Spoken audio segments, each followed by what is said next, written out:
Greetings, you pixie dust dreamers and powder puff perfectionists. I am the Hecate, your guide through cosmic drama and cut creases. It's Virgo season, babes, aka the sign of I color code my closet and I judge you for not recycling. And today we're diving into the myth behind Virgo, the celestial maiden who is basically the starry-eyed poster child for perfectionism. If Virgo is your sign or you've ever tried reasoning with one, then you already know their standards are sky high and yours are not. So pack up your best excuses, your overpriced journal, and prepare for judgment. And yes, all the makeup deets for this look are in the description box below, because unlike my love life, my makeup products are perfectly cataloged. Now subscribe or Astraea will critique your whole existence in bullet points. Thank you. Let's get into it. Ooh, jump scare. Let's talk a little zodiac. So Virgo is the sixth sign of the Greco-Roman zodiac and marks the slow but steady slide into autumn. Virgo season runs from August 23rd to September 22nd, aka peak wheat-filled aesthetic and a hint of pumpkin spice energy. Virgo is an earth sign, which explains why most Virgos, and I said most because that's not all Virgos, are grounded, detail obsessed, and allergic to nonsense. It is ruled by Mercury, the planet of communication and detail, which explains why Virgos can roast you and also fix your resume in the same breath. Virgo is symbolized by the maiden, which is usually a female figure that's holding a sheaf or a bundle of wheat. And Virgo isn't just tied to one myth. It's basically mythology's messy group project with multiple goddesses all fighting for credit. So let's break down the two most recognized versions. So the most famous myth tied to Virgo is that of Astraea, aka Starry One. Well, her name just means Starry One, but she was the Greek goddess of justice, innocence, and purity. She was also a daughter to Zeus, king of the gods and CEO of Mount Olympus, and Thermes, titaness of lore and order.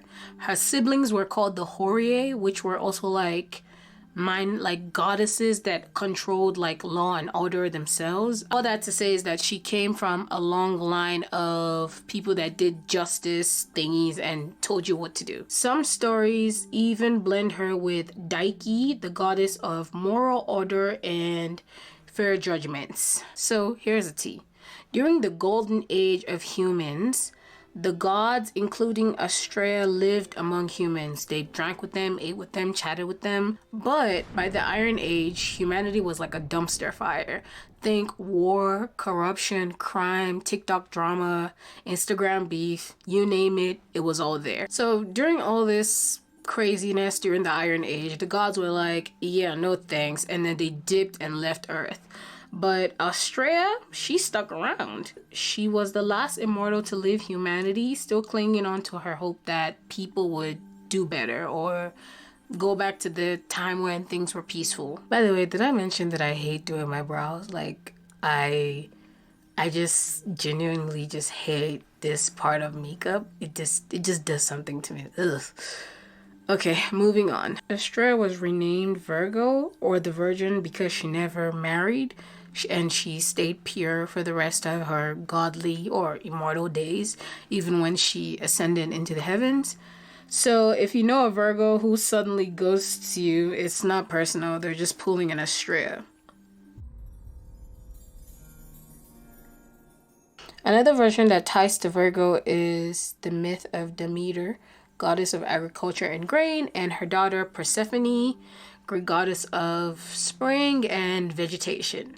When Persephone was kidnapped by Hades and taken to the underworld, which is the mythological equivalent of she went to university and joined a goth band, Demeter spiraled. She neglected her duties, she let all the crops die, and when the crops died, no fruit, no avocado toast, no bread, no wine. Ultimate famine struck the earth. Obviously, this did not sit well with none of the gods, including Zeus, because there was a lot of chaos going down on Earth, and so he had to step in and negotiate a custody agreement. So the custody agreement was as follows. Persephone spent half of the year with Demeter and half of the year with Hades, which was practically her new husband. And that's how we get the seasons. When Persephone goes to the underworld, Demeter sulks, which means crops wither, and fall and winter arrive. And when Persephone returns, Demeter blooms again, which means spring and summer. In some versions of this myth, Virgo straight up equals Demeter, holding the wit to symbolize cycles of loss and rebirth and waiting. But in other versions, Virgo is tied to Persephone because even the constellation Virgo mimics her story. In the northern hemisphere, Virgo rises in the spring, hangs out throughout all the summer, then dips below the horizon in fall, and by winter, poof, she's gone, she's ghosted. Then just like Persephone returning from the underworld, Virgo pops back again come springtime. Basically, Virgo isn't just that neat freak sign, it is basically tied to the survival of civilization. Because astrology can't hog all the spotlight, here are 4 actual astronomy receipts. So in the night sky, the Virgo constellation sits to the west of Leo, aka the drama king lion, and to the east of Libra, Mrs. Indecisive Scales. Basically, Virgo is stuck being the overworked middle child, cleaning Leo's mess and waiting for Libra to make a decision. Out of the 88 recognized constellations in the night sky, according to NASA, Virgo is the second largest constellation, covering 1,294 square degrees of the sky. Virgo's constellation has 9 officially named stars. I'm not going to name all 9, but here are the 4 MVPs. They are Spica, Zavijava, Porima, and Lord help me with this pronunciation, Vindemayatrix. Let's talk about Spica. Spica is the brightest of the bunch. Its name means ear of wheat in Latin. It is a binary star system, which practically means it's 2 stars orbiting around each other, and to the naked eye it would just look like 1 star, but if you have like a very big telescope, like if you work at NASA or if you have someone that works at NASA, you should be able to see the 2 stars kind of in each other's gravity. Those 2 stars are blue-white giants that together are 12,100 times brighter than our sun and roughly 7 times as big as our sun. Spica is the 16th brightest star in the night sky and sits about 250 light years away from Earth. It emits so much ultraviolet energy that if it was our sun, the Earth would have been fried to a crisp a long time ago, like plantain fried. Next up is Zavijava. Ugh, these names. Anyway, Zavijava means corner of the barking dog in Arabic.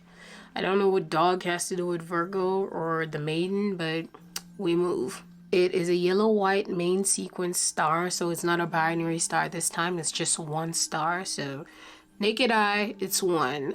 Telescope, it's 1. It's about 3 times brighter than our sun and 1.5 times its size.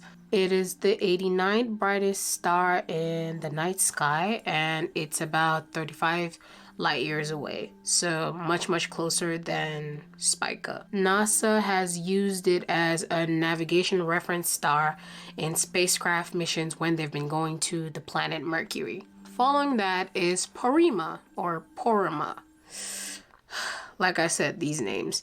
Anyway, Porima or Porima is named after a Roman goddess of prophecy. It is a binary star system like Spica, and it contains 2 identical white main sequence stars. Each of those stars are about 6 times brighter than the sun and 1.5 times bigger than the sun. Together, they rank about the 99 brightest star in the sky and lie about 39 light years away from Earth. These 2 stars orbit so closely that through a telescope, they sometimes look like they're braiding around each other, like sky soap opera vibes. Last but not the least is Vindemayatrix, meaning grape gatherer in Latin. Anyway, it's a yellow giant star about 77 times brighter than the sun and roughly about 10 times its size. It is the 71st brightest star in the night sky and sits about 110 light years away from the Earth. In ancient times, its rising in the sky marked the start of grape harvest season. Basically, OG wine o'clock. Every myth drags us a little, so here are 3 things Virgo has to teach us. Do strive for excellence. Virgo's myth teaches us that purity, harvest, and even justice comes from consistent effort. So, in other words, practice makes perfect, even if your eyeliner wings never match. Speaking of perfect, don't be a perfectionist that you bail when life gets messy. Like Astraea living the earth, sometimes Virgos can ghost when chaos hits. But sometimes you gotta live in the chaos. The most beautiful things come from chaos. And finally, embrace the brown like I'm doing. Virgo's color is brown because just like fresh soil, Virgos are grounding, dependable, and always ready to plant some shade. So if you have a Virgo friend, you should be able to relate to that. Oof, sometimes I swear that the name of my makeup game is trust the process, because what is going on here? And that, my powder puff perfectionist, is the myth of Virgo, the celestial maiden who's part goddess, part mom friend, and part professional ghoster. If you like today's tale, don't forget to like, subscribe, and hit that notification bell, or risk being eternally side-eyed by Astraea from space. So friends, stay magical, stay mischievous, and as always, stay mythical. Until next time, powder puff perfectionist. It's like a tongue twister. There's a lot of P's in that sentence. Powder puff perfectionist. Powder puff perfectionist.